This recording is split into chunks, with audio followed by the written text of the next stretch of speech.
hope you are well. It's Tuesday, October 28th. And believe it or not, we're coming close to the end of our first trimester at the school. How time flies, right? So yeah, next week, next Friday, is the end of the first trimester. 1/3 of the way of the school year has passed. So yeah, it's always kind of shocking when you think how quickly time goes by, especially the older you get. Well, happy to be here with you again to share with you what the kids are learning here this week at our Shared Start. So my effort is to give as much as I can to you so that we can have a shared language at home. So let me get started with some of the slides that the kids are seeing in the gym this morning. Number one is that calendar. Let me move my mug shot out of the way a little bit. So as I was saying, we're coming close to the end of the trimester, but before then we've got a couple things going on this week. Tomorrow is a makeup picture day, and Friday, Halloween. Kind of a good day to have Halloween, so that way they don't come back to school with a sugar rush on the next morning. And then I noted in the corner there that we complete the first trimester of the year next Friday, November 7th. So heads up on that. Parent conferences are going to be coming soon in December to share the progress, successes, and struggles of your students throughout the first trimester. So that's the calendar. Next, some celebrations. We had some kids in our cross-country team that just did exceptionally well. Oh, but before that, this was a nice announcement today. I really appreciate hearing this. I know for a fact that every school year we have a handful of kids that can sing. And maybe they don't sing so much at school and we don't get to hear them, but I bet they're either singing at home or they're singing at church or they're singing in some kind of a production program that they're singing and they're good. And when we find these kids and get to share that here on campus during Shared Start, it's just exciting. It's cool to let them celebrate their gift here on campus. So if your son or daughter can sing and would be willing to do the national anthem, we would love to celebrate that here at school. So let us know. Hopefully they will too. They'll let their teacher know. Moving forward, what do I have here? Oh, these are the kids from the cross-country team. There it is. There's a cross-country team with Coach Castillo and Coach Joe. These kids, they swept it, and I didn't get to hear all the details, but to Kayla, Valentina, and Kinsley, fantastic. Samantha Anselm, good job. That is one of the best sports. I never ran cross-country, but boy, when I consider what it takes to run like that, what a character builder. What an ability to persevere through pain and struggle and just keep on going even when it's hard. It's such an awesome sport. So congratulations to those students for all of the time and effort they put into this and for their success out there at the meet. Oop, there they are. There's the two champs.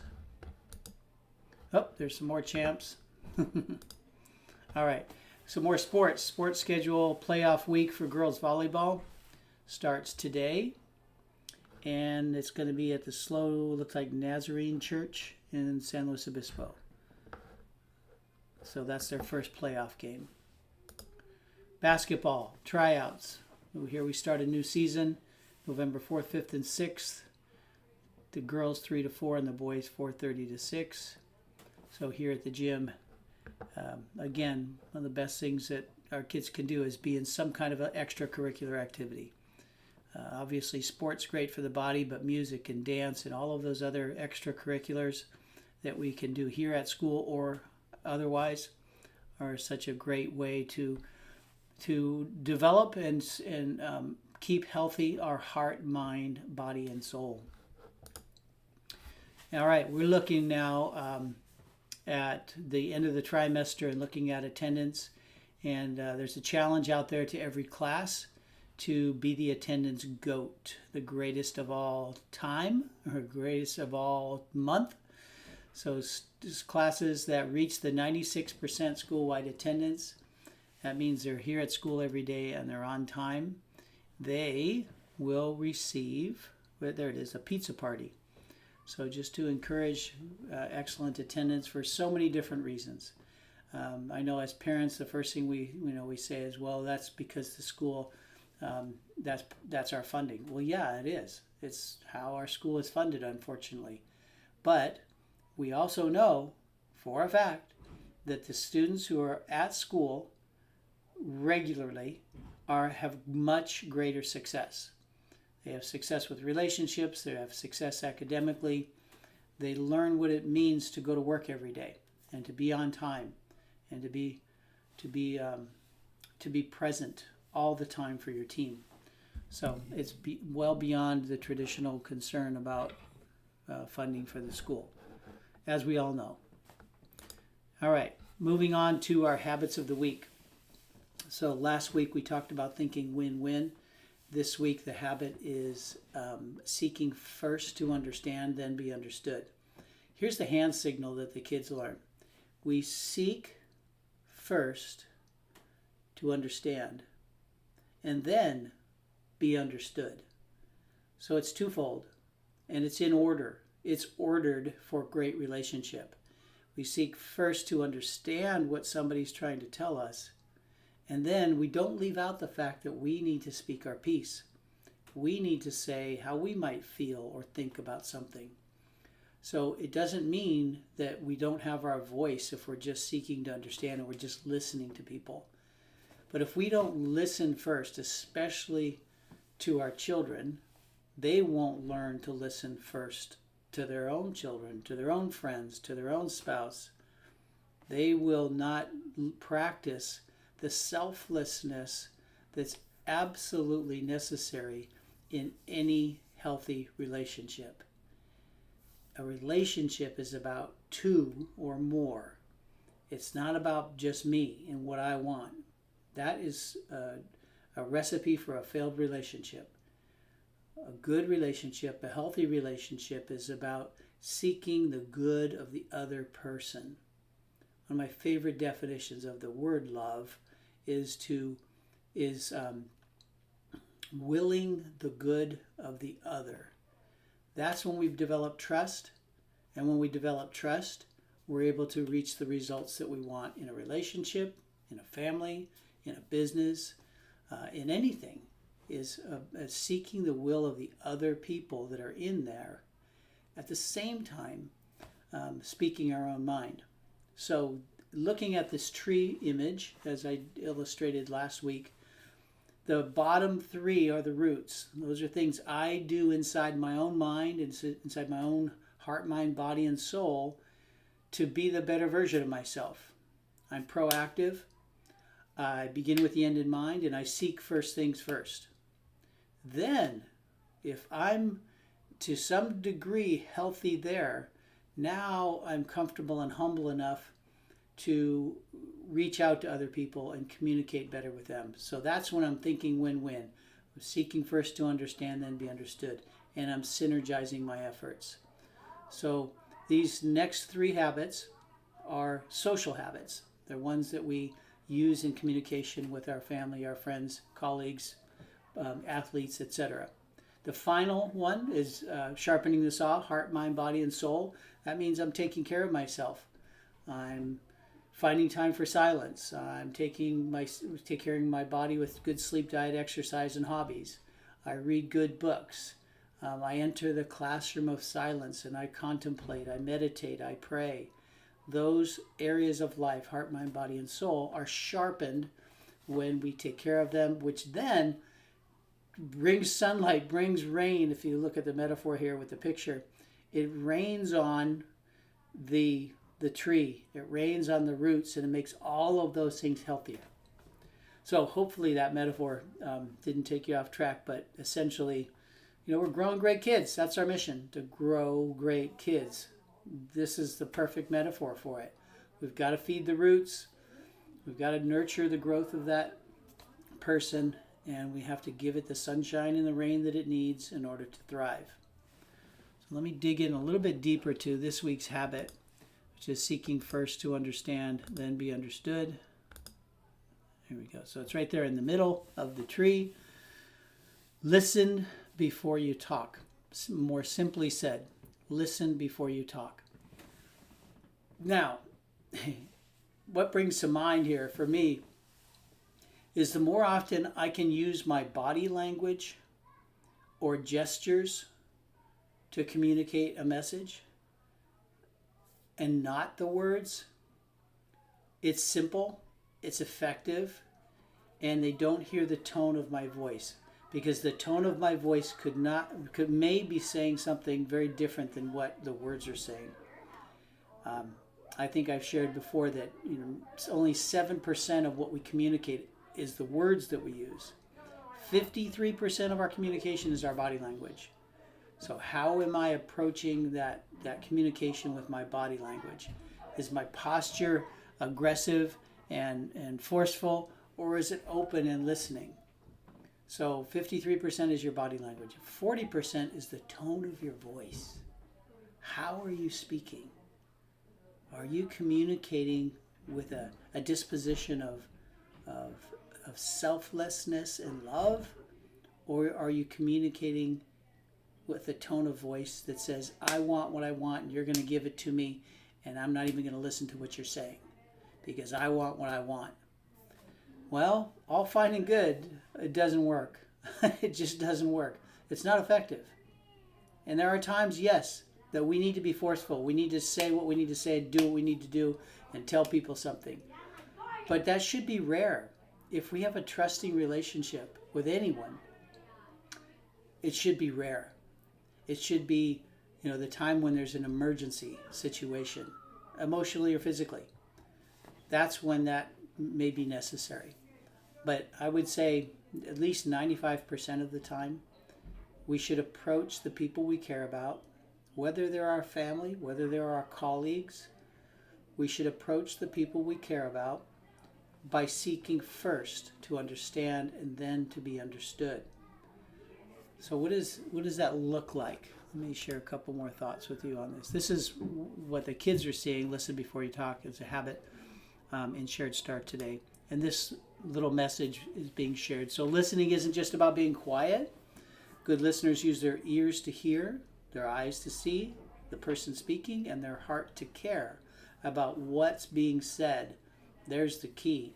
That's the time that it's so hard for us to shut off what our mind is saying, what we want to say, and try to listen with our heart on what they're saying, what they're feeling. So try really listening with a friend or a teacher or a parent. No interrupting, no rolling their eyes, and no talking over someone. I don't know if you've listened to conversations within your own peer groups or your family, but how often people will just jump on someone's sentence. They're not even halfway through, and they've got something to say.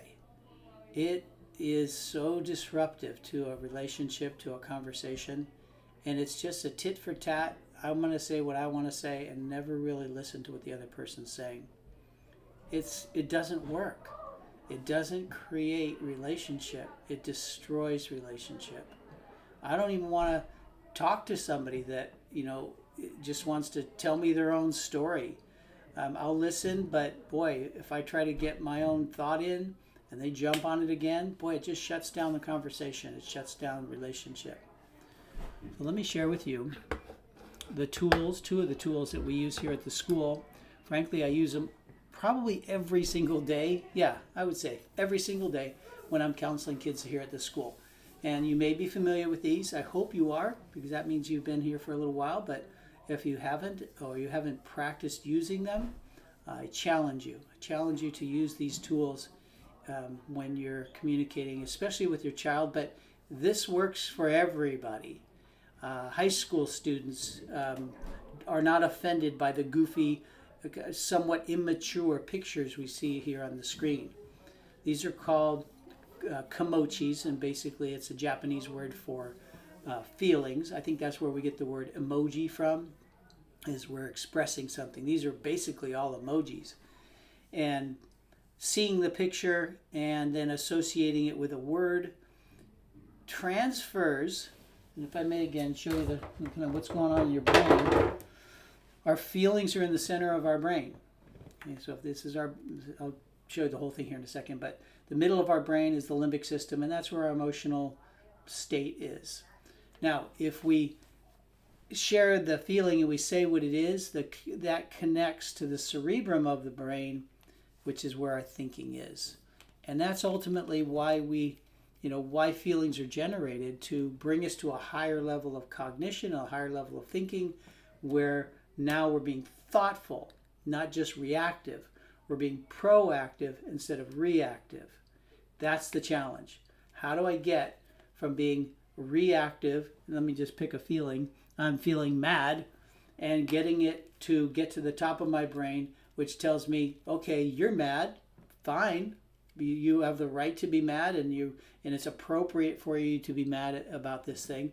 But now what are you going to do about it in order to build relationship and not tear it apart? So when we take our feelings and we bring them to our thinking, that's when we're getting smart. That's intelligence. If we just stick with the feeling and stomp our feet and do all kinds of stupid things, then we're going to destroy relationship. Again, it's appropriate to feel things for certain reasons. It's not appropriate to tear apart relationship because of those feelings.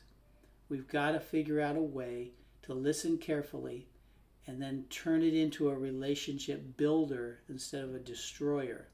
So this tool is very, very helpful to do that. So essentially when when I'm working with a student, I'll just say, hey, pick 3 and say them out loud to me. If they don't pick a positive one, I'll invite them to find a positive one also. And then I'll say, all right, tell me about that one. All of a sudden, there's thinking. They've went to the top of their brain. Now, on the back side of this is something I may not have shared before, are those keys to communication. So as the student's looking at it, and if I had this at home hanging on my refrigerator, I'm going to use these keys. And depending on, what's going on, but the first key is calling me by my name. So instead of not, or let me say it this way, acknowledging somebody by their name says you care. It says they are a relationship to you. They're not just, some abstract person. There's a relationship. They're saying your name.